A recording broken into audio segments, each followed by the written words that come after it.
Another day, another basketball stories na naman ang pagkikwentuhan natin.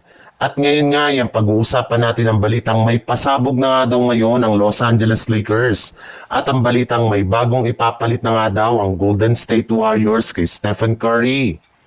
Kahit man nga talo ang Lakers ngayong araw laban sa Phoenix Suns ay naging maganda rin naman nga ang debut game dito ng kanilang superstar na si Luka Doncic sa pagtatala ng 25 points.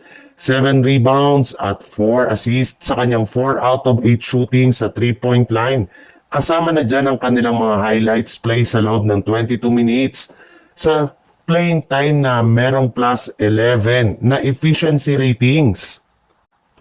Dahil rin sa kanya ay mas gumanda rin naman nga ang performance dito ng kanilang center na si DeAndre Ayton. Matapos ito magkaroon ng double-double na 10 points at 13 rebounds. At pagkatapos nga ng kanilang naging laro ay mismong si Luka Doncic na nga ang nagsabi na masaya nga daw siya sa kanyang pagbabalik.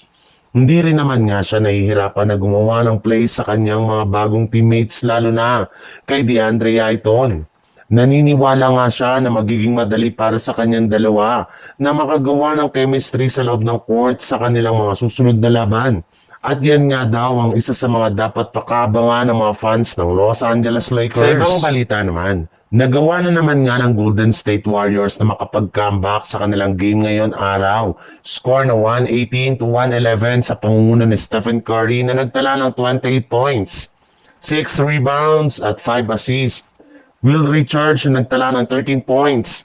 Quintin Post na gumawa ng 16 points at higit sa lahat si Gary Payton II na nagdala rin naman ng 11 points at dahil nga sa ganyang pagkapanalo ay umangat na nga sa 3 wins at 1 loss ang kanilang kasalukuyang record sa preseason na isang magandang senyalis na magkakaroon talaga sila ng magandang kampanya ngayong season.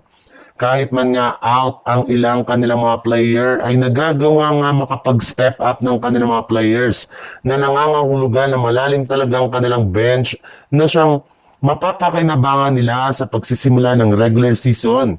Kaya hindi na nga nakapagtataka ngayon bakit masaya ang kanilang mga fans dahil alam nga po nila na tuluyan ang talagang mas lumakas ang kanilang kasalukuyang lineup ngayong season.